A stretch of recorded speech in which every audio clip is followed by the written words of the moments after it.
नमो नमः students, welcome back PBBN online class. आप सबको मैंने तृतीय पाठ्य करवा दिया है। आज का जो वीडियो है ये एक सब क्लासेस के लिए कॉमन है। क्यों कॉमन है? क्योंकि इसमें संख्यावाचक शब्द यानी गिनती या गणना वो सब मैं बताऊंगी। जो आपके अभी जितने भी पाठ पढ़ा रही हूँ उनमें सब में आ रही है और आगे भी आ सकती है।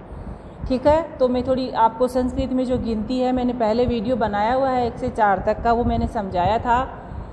और आज मैं आपको सारी गिनती जितनी इस वीडियो में आ सकती है उतनी में आपको करवाऊंगी, जो आपको लिखनी है और लिख करके याद करनी है। क्योंकि जब गिनती ऐसी चीज़ है, इसको बोलोगे नहीं, लिखोगे नहीं तो नहीं आएगी। जैसे नर्सरी KG में आपने सीखी थी ना 1 2 3 4 1 2 3 ABCD EFG HIJK, ऐसे बोल के इनको सीखा जा सकता है। ऐसी चीज़ है। तो वो चीज़ें तो आपने सीख ली, इंग्लिश में सीख ली, हिंदी में सीख ली। अब संस्कृत में भी आपको बोल के ही, रिपीट करके ही, गुनगुना के ही इसको सीखनी है। ठीक है ना? तो संख्यावाची शब्द है। फिर मैं आपको समय बताऊंगी, है ना? समय, जो समय होता है, टाइम होता है, वो संस्कृत में, है ना? और 7th क्लास की रही बात, तो ये जो संख्यावाची, जो संख्या बढ़ाने के बाद में जो आपके क्वेश्चन आंसर बच्चे हैं, वो कुछ तो इसी से रिलेटिव है, तो वो आप करने की कोशिश करेंगे और बाकी के मैं करवा दूंगी। ठीक है?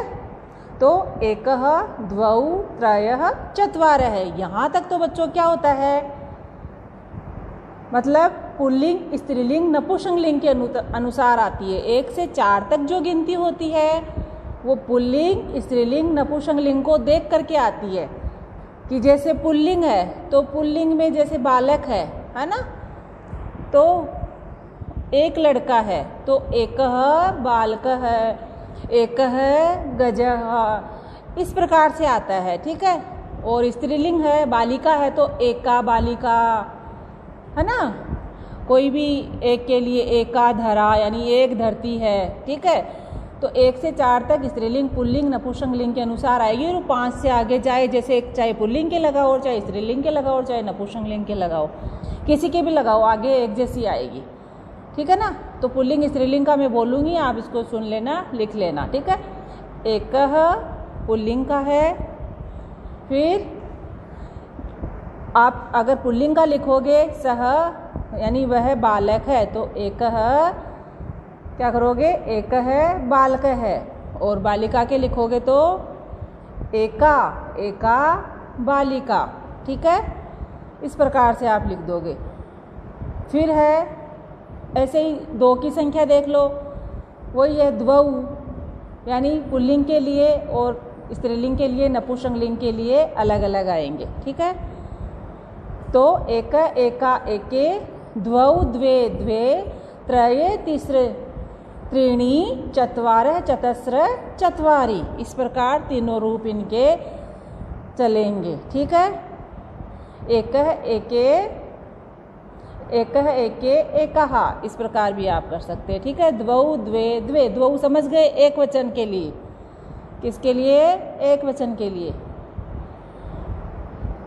द्वौ यानी पुल्लिंग के लिए, और द्वे एक वचन के लिए नहीं, पुल्लिंग के लिए, और द्वे स्त्रीलिंग के लिए। और फिर से मैंने द्वे बोला, वो किसके लिए? नपुंसकलिंग के लिए।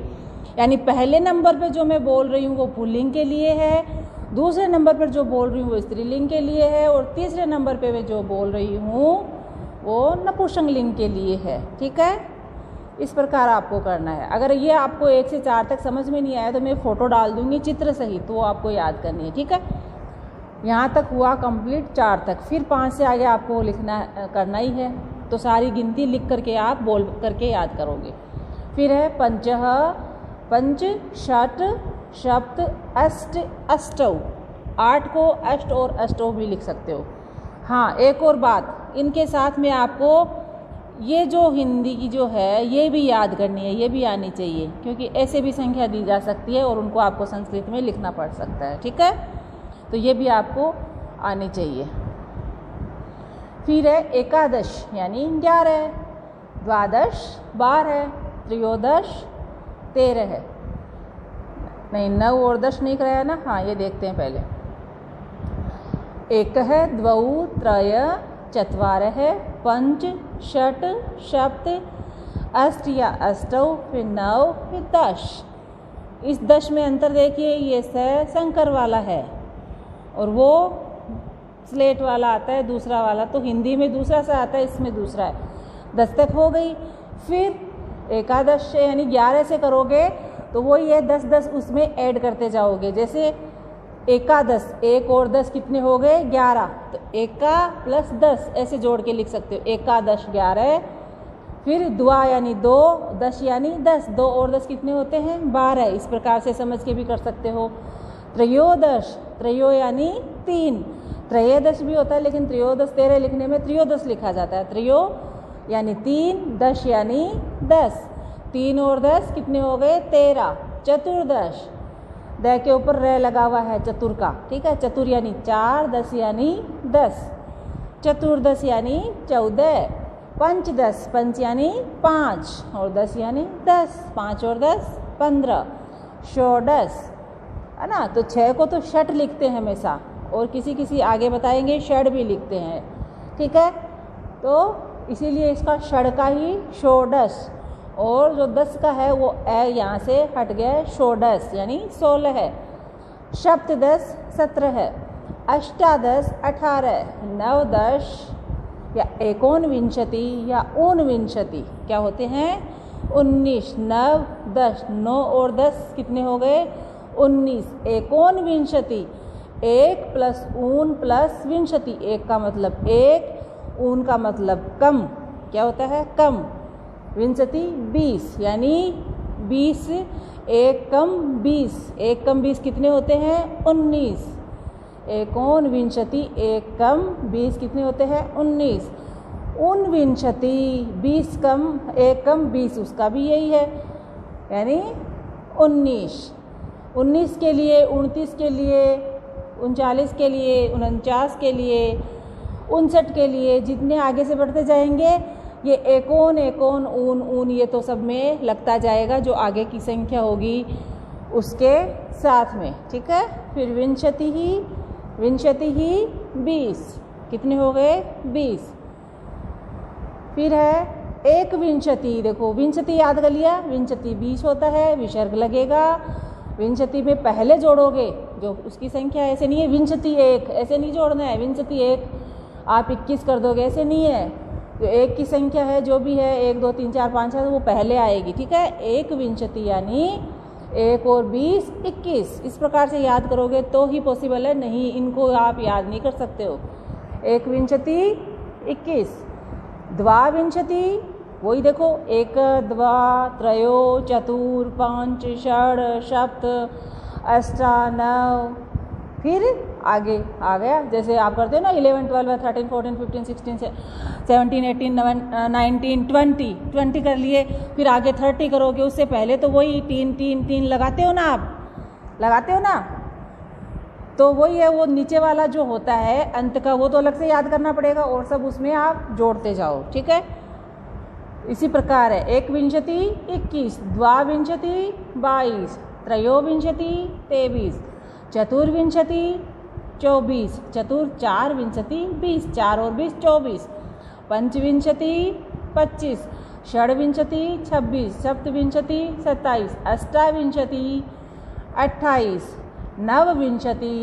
नवविंशति बताया था ना मैंने, नव ऊन ये सब में लगेगा, यानी नवविंशति 9 और 20 29, और एकोन 63 यानी 1 कम 30 कितने हो गए?